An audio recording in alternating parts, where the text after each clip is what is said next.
Hey all, Pete here. Doing a short video today.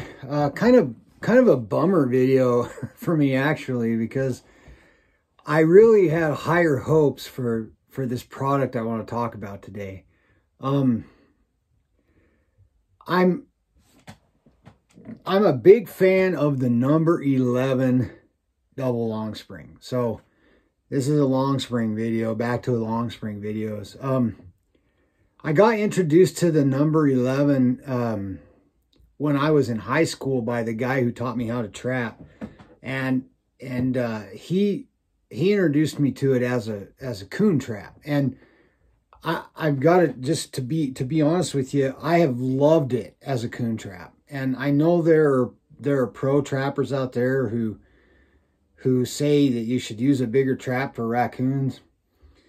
But I got to say, I have had zero complaints about a number 11 as a coon trap. I've caught a lot of raccoons in number 1s, to be honest with you, and had them hold just fine, as long as they were wired off strong. But the number 11, for those that don't know, a number 11 double long is a number 1 long spring with 2 springs. That's all it is, okay? And so, you know, this is a Sleepy Creek number 11 double long spring. And as you all know, Sleepy Creek went out of business, and then the word on the street has been that Southern Snares, which is a great company, I buy all my snare supplies from them. The word on the street is Southern Snares bought Sleepy Creek. I've sent 3 messages to Southern Snares asking them when they're going to have Sleepy Creek traps for sale, when they're going to start manufacturing them again, and no one answers me. So I don't know what that means. Either someone's not getting my messages, or maybe they don't know, or maybe they just, you know, are busy. I'm not dissing Southern Snares. I love their company, and they have great prices on snaring equipment, so they're a great company to order from for snare stuff. But anyway, the point of the video, getting back to the number 11 double long, this is a Sleepy Creek number 11 double long. I love this trap. Oh my gosh, I love this trap. And this one's probably 5 seasons old. 5 or 6.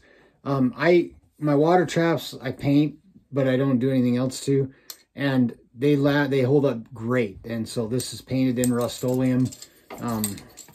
Anyway, the problem is I need more double number 11s. I need more. I don't have enough. I've lost a few over the years. Probably didn't buy as many as I should have back in the day.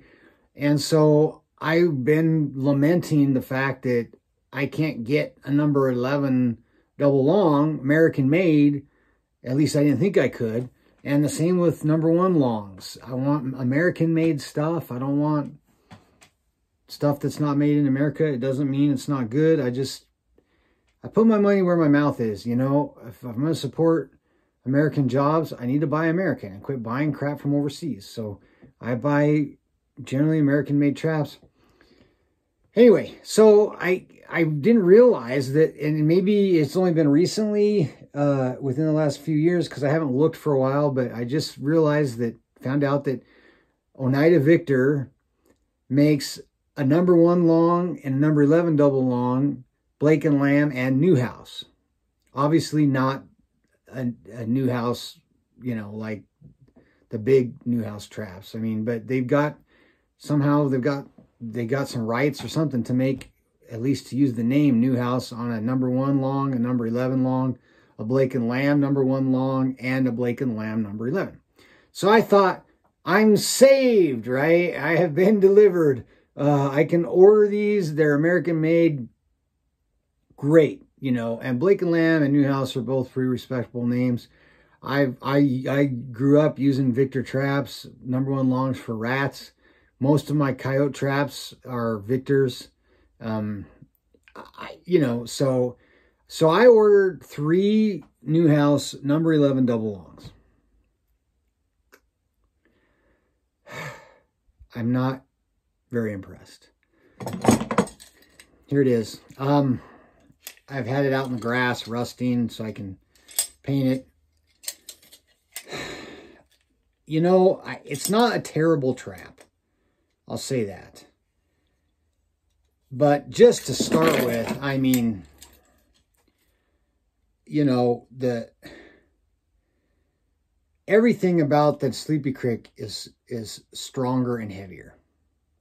So even though it looks like the same chain, the Sleepy Crick chain is actually thicker. The swivels on the Sleepy Crick are better. The Sleepy Crick is center mounted. And this is on the spring. The Sleepy Crick has an adjustable pan tension. Not that I really care about pan tension with these, but still.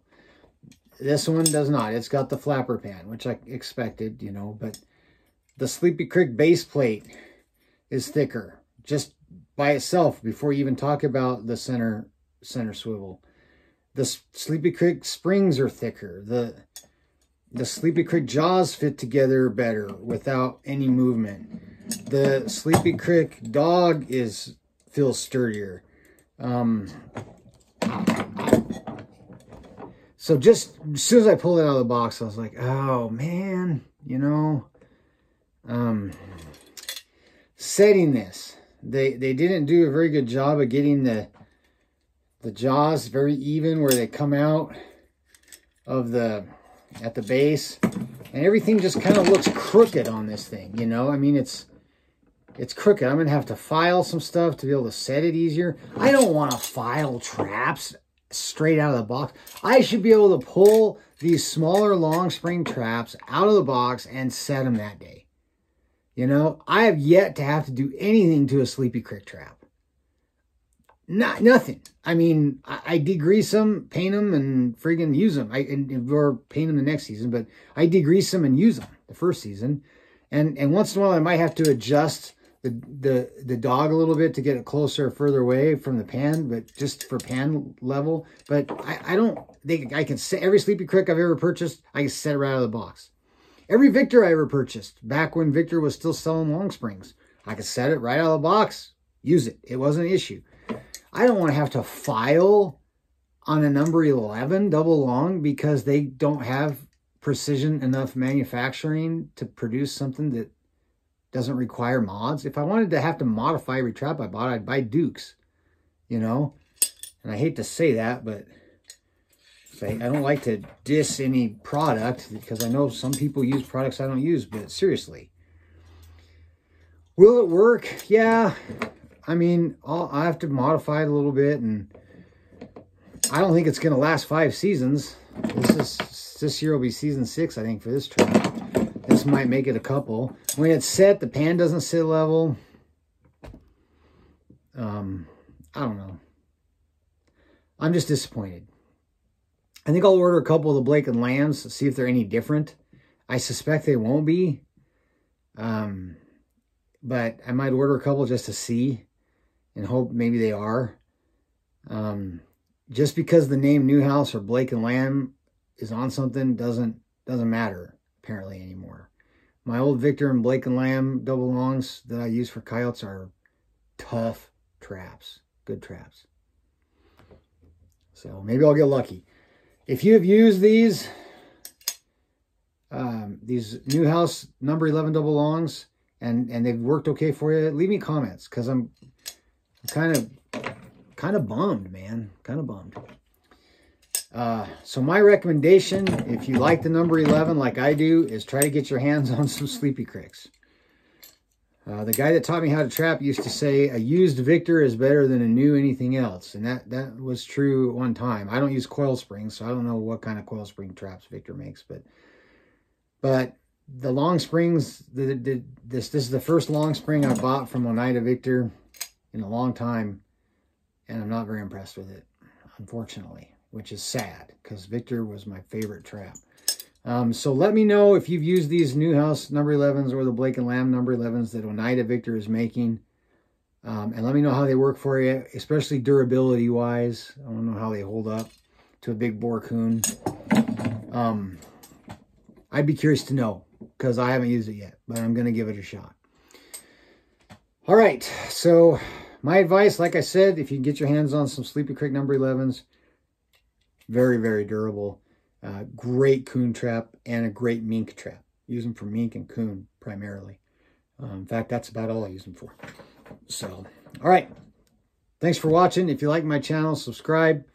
If you have any suggestions for a good number 11 that I didn't mention, that's made in America, I would love to hear it. Leave that in the comments too. And until next time, remember, God is great, guns are good, freedom is precious. We'll see you.